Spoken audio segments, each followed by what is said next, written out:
At 5, a shocking death. A former Northside basketball standout dies on the court.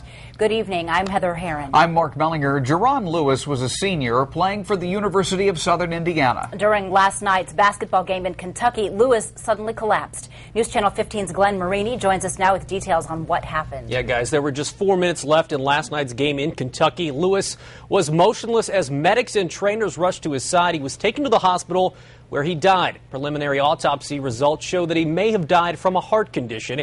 He had an enlarged heart, but further testing will be done over the next couple of weeks. Witnesses say Lewis hit his head on the court during the fall. A spokesman for USI's athletic department remembers Lewis as a young man with a great sense of humor who had a soft touch with kids. The school's president, Linda Bennett, released this statement.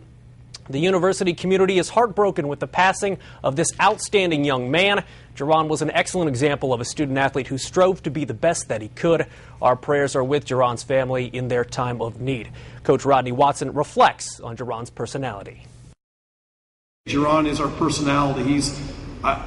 He is Baloo in Jungle Book. He's the guy that will walk into the gym and say something to you that will just make you laugh. And every one of us will have a story to tell, many stories to tell, and that's how I personally remember him.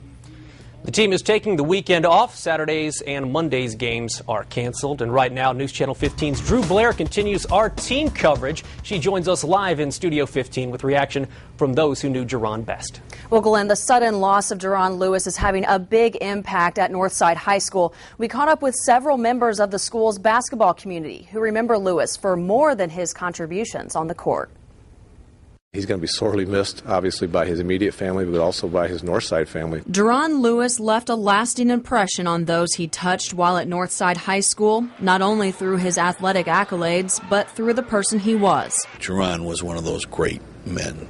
Even as a peer, you looked up to Jerron almost like a role model. And former teammates and coaches remember the 2006 grad as a talented, focused, and caring young man. He was an overcomer. You know, he overcame a lot of obstacles, and he was very likable, easy to coach. Some of those that knew Lewis best during his time here at Northside say that on and off the court, the size of his heart matched his stature. He was probably the most caring, 6'7", however much he weighed, intimidating in stature, but just the biggest heart, most caring. After leading the state in rebounding and his team to a sectional championship, Lewis seemed to find a home at Southern Indiana. He lost 30 pounds this summer and was in the best shape of his life and playing the best basketball of his life. You can't question why things happen. Jerron died doing what he loved to do. He was having tremendous success. Just last month, Lewis celebrated the birth of his first child, Jamel, and he was engaged to be married. Loved ones say it was a full, exciting life taken much too soon. He had established himself as being just a fine person, as well as a fine basketball player, and to be snuffed out at age 21, when everything's in front of you, that's tough to grab hold of. Northside High School's boys basketball team will take the court tonight, dedicating its game against Elmhurst to Jerron Lewis. His former coach, Mike Novell, plans to wear the big man's old jersey during the game. The school will also honor Lewis with a moment of silence before the game. Drew Blair, News Channel 15.